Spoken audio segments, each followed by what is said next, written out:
Welcome back to the deep dive. We get a lot of requests to cover certain topics, and today we're diving into one that you guys have been asking about a lot. We're going to be talking about sexual economics. Ooh, yeah. Have you ever wondered, That's a good one. if there's this, connection Huh. between, well, economics and sex? It might sound a little strange at first, but we can actually analyze heterosexual interactions through the lens of an economic marketplace. All right, so break it down for me. How exactly does this sexual marketplace thing, how does that even work? Okay. So think about it this way. In a heterosexual community, women are often kind of seen as the suppliers of sex, Okay. which is viewed as a valuable resource. And then men, on the other hand, they're kind of the buyers. Right. They offer resources in exchange for access to that resource. Okay, so it's not just money for sex, though, right? Yeah. What other kind of resource? I mean, what are we even talking about here? Yeah, exactly. It's not so straightforward, right? It can be a whole bunch of things. It can be commitment, respect, attention, gifts, social status. Oh. There's really a lot of things. So it's like a barter system, but for relationships. Mm-hmm.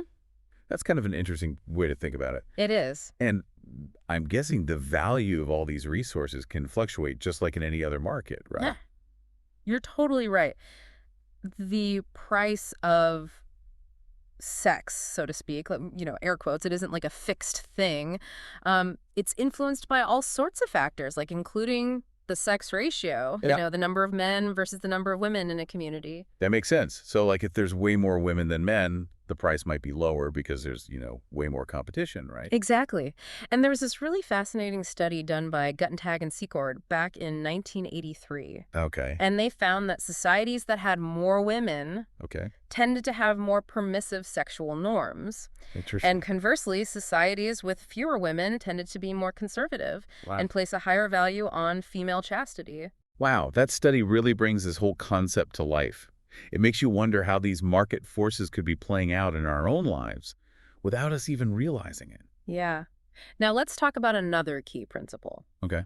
This one's called the principle of least interest. It suggests that the person who desires a connection less actually holds more power. Wait, so the person who's less invested has more leverage. That seems kind of counterintuitive, It does, doesn't it? but I can see how that could play out in real life. And this principle ties into research on sex drive. Studies have shown that on average, men tend to have a higher sex drive than women. So if we're thinking about this in terms of supply and demand, wouldn't that higher sex drive for men put them at a disadvantage in this marketplace? You would think, right? But men, they often compensate by offering more resources or doing things that make them look more valuable. Oh, so they try to sweeten the deal to get what they want. Exactly. So then women, being the suppliers in this scenario, they just pick the best offer. That's putting it pretty simply. But yeah, that kind of captures the basic dynamic. Just like any marketplace, though, there's competition. Oh, of course, yeah. Men compete by offering more resources. They try to outbid each other. Right. Classic supply and demand. Exactly. Makes sense.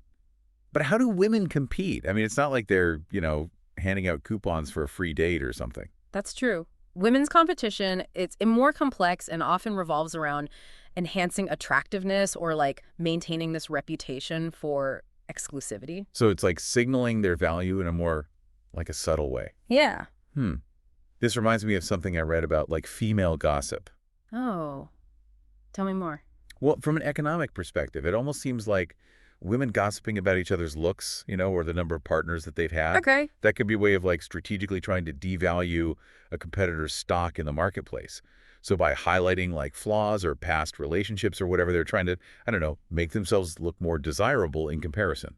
Yeah, exactly. It's a great example of how a lot of these behaviors that we might just consider superficial actually have this strategic function within the framework of sexual economics. Yeah, this is all making a lot of sense to me. So let's put it to the test. How does this theory play out in, I don't know, some real-world situations? Great question.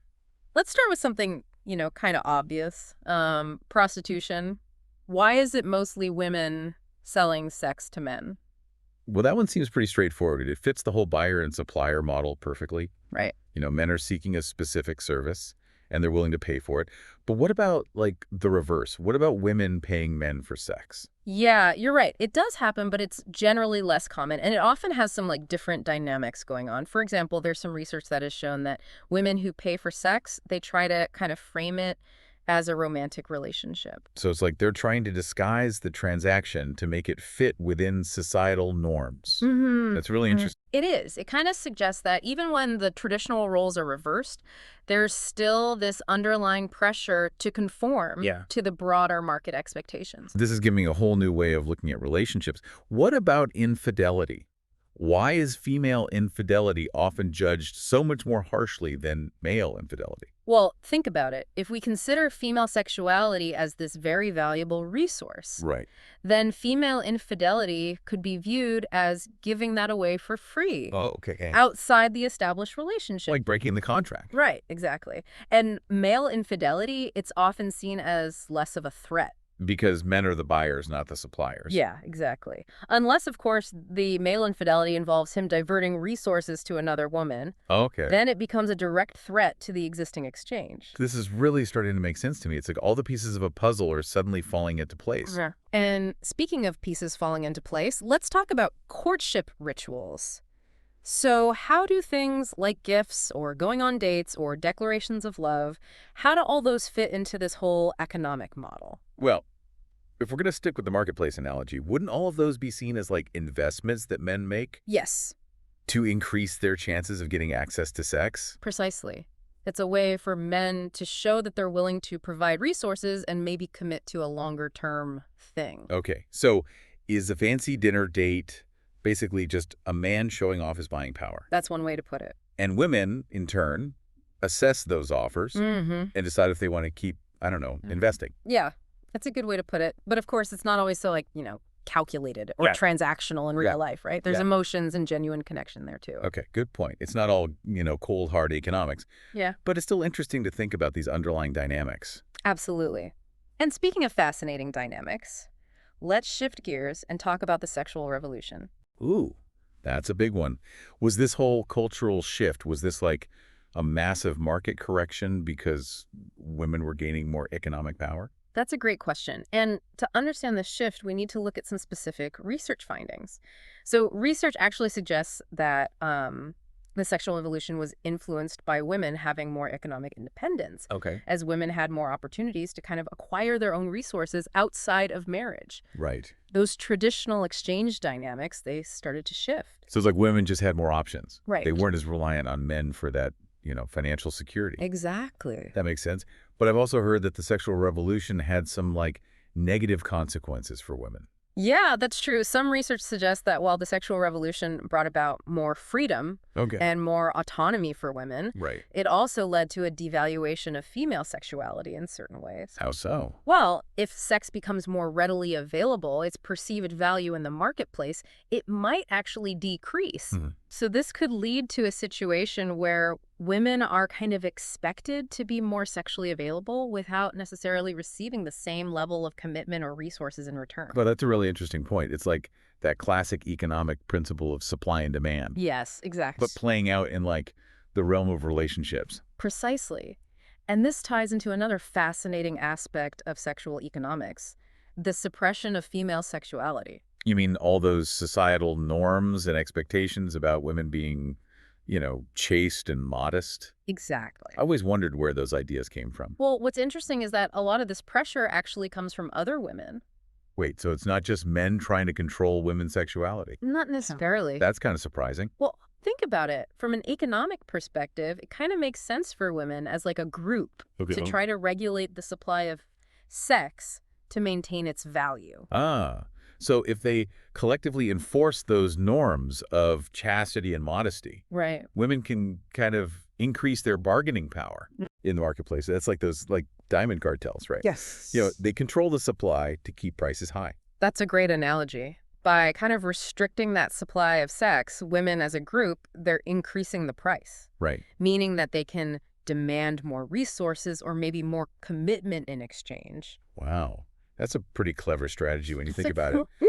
But this brings up some tough questions about certain cultural practices like female genital mutilation. Yeah, those practices are deeply disturbing and harmful, and we need to approach this topic with a lot of sensitivity. Of course. But from a purely economic standpoint, those practices could be seen as the most extreme form of supply control. So by limiting a woman's ability to even you know, enjoy sex, they're also limiting her willingness to, I don't know, engage in it casually, Right. which would then maintain the price within the community. It's a disturbing possibility, Yeah, but yeah. it's something that the research suggests we should consider. And it's important to remember that this type of suppression is often most prevalent in societies where women have very few economic opportunities outside of marriage. So if sex is their only, I don't know, avenue to economic security, it makes sense that they would want to protect its value, Right. even if it means resorting to some pretty, extreme measures. Exactly. And that helps to explain why women might be so, I guess, vigilant about policing each other's sexuality. Right. If one woman offers sex at a lower price, Yeah. it could potentially undermine the bargaining power of all the women in that community. It's like they're collectively trying to maintain a standard and protect those, I don't know, their collective interests, even if it means, I don't know, limiting individual freedoms. It's a complex issue with, really deep cultural and historical roots. Yeah. But I think that this economic lens at least gives us some insight into why these behaviors might exist. This whole conversation is really making me realize just how deeply intertwined, economics and social norms are. They really are. And speaking of social norms, let's circle back to the sexual revolution. Okay. That was a period of massive upheaval in the sexual marketplace. It really was. As women gained more economic and social power, the old rules just weren't working anymore. Right. They started to break down. Exactly. So those traditional exchange dynamics were disrupted. Okay. And as women became less reliant on men for economic security, Right. they had a lot more freedom to make their own choices about sex and relationships. So in a way, was the sexual revolution like a market correction? I think that's a great way to put it. Because of that shift in the balance of power between men and women. It's like the price of sex went down. Yeah. And all the traditional courtship rituals had to evolve to reflect those new market conditions. It's fascinating to think about all of these huge cultural shifts through this lens of economics. It is. It's really giving me a whole new perspective on history. Human behavior is complex. Oh, yeah. And as we've seen, sexual behavior especially is influenced by a whole bunch of different factors, including economic ones. Okay, so we've talked a lot about how the sexual marketplace operates at the, beginning of relationships. But I'm wondering, does this whole, price of sex concept, does it still matter in, I don't know, longer-term relationships? That's a really great question. Yeah. And it's one that researchers are still kind of exploring because while most of the studies have focused on the early stages of relationships, Right. there are some theories about how these dynamics might continue to play out Okay. in more subtle ways within committed partnerships. I mean, I imagine it's not as simple as, whipping out an economics textbook and renegotiating the terms of your relationship after 10 years of marriage. Right. But think about how couples navigate things like household chores Oh. or childcare responsibilities, Oh, hey. even emotional labor. Right. These could all be seen as forms of exchange that kind of contribute to the overall balance of the relationship. Yeah. So even though we might not be consciously thinking about it in those, economic terms, Right. there's still that sense of give and take, Hmm. a balancing of those contributions Right. that might actually reflect those, I don't know, those underlying economic principles. Exactly. It's not about reducing love and commitment to cold, hard transactions, Right. but recognizing these dynamics can help us understand, just how complex relationships really are. This whole conversation has been incredibly thought-provoking. I'm seriously starting to see the world through a whole new lens. That's great.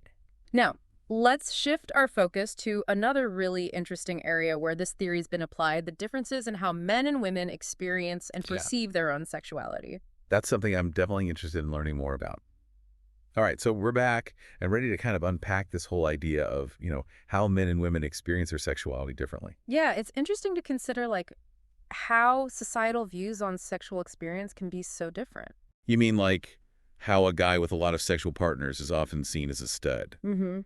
but a woman with the same history might be labeled, negatively. Exactly. For men, having a high number of partners is often seen as a sign of masculinity Right. and desirability. It's like a badge of honor almost. Yeah, But for women, it's like the total opposite. That double standard is so frustrating. it is. And this difference in perception can actually be explained through, the lens of sexual economics. Remember the idea of female sexuality being a valuable resource?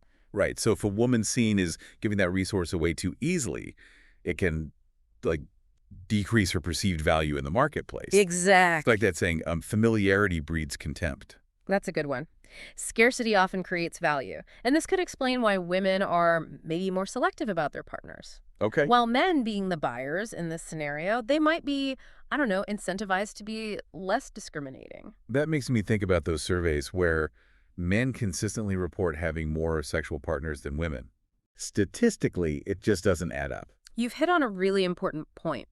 Researchers have found that men and women, they tend to count their sexual experiences differently. Oh, really? Yeah, men are much more likely to estimate or round up or even include borderline cases, Right. while women tend to be much more meticulous. Oh, wow. They may even omit certain encounters. It's almost like they're subconsciously tailoring their answers to fit those, societal expectations. That's a great point.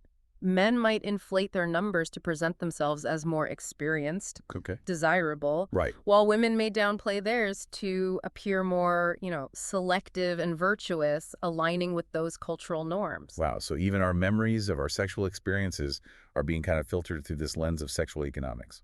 It's really fascinating how these subtle social forces can have such a big impact on our perceptions. Yeah, for sure.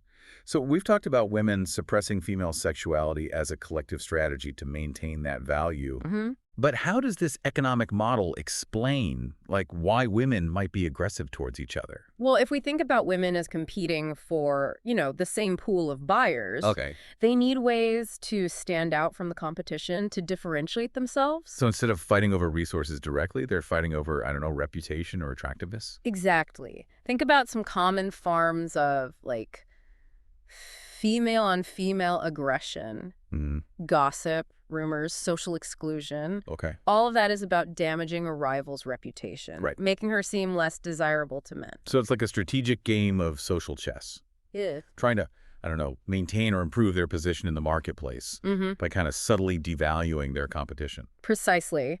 And research has even shown that this type of aggression is amplified when the sex ratio is skewed, meaning there's a shortage of men. Oh, okay. So this really increases the pressure on women to compete even more fiercely for partners. Makes sense. The stakes are higher when the supply outweighs the demand, so to speak. This whole deep dive has really been a fascinating exploration He really has. of how these Yeah. economic principles Yeah. can shed light on some really complex social dynamics. It is important to remember that this is just one lens through which to view these issues. Sexual economics isn't meant to be a definitive or all-encompassing explanation Right. for human behavior. It's a tool for understanding, Yeah. not a rule book for relationships. Exactly. I think this deep dive has provided some really valuable insights into the interplay of economics, social norms, Oh, yeah. and how we think about sexuality. I couldn't agree more. It's been amazing to see how all these, seemingly disparate concepts are actually all intertwined. And I'm sure our listener has a lot to think about I would hope so. after this deep dive into sexual economics. It's a complex topic, and we've really only just, scratched the surface. But Yeah. hopefully it's provided some food for thought. This has definitely been one of our most thought-provoking deep dives yet. Yeah. Makes you wonder how many other aspects of our lives are influenced by these unseen market forces. And to our listener, if you're interested in learning more about this topic, we'll be putting some links up on our website. And we encourage you to, I don't know, keep the conversation going on social media. Yes. Let us know what you think about this whole, sexual economics idea. We'd love to hear your thoughts. Until next time, keep diving deep.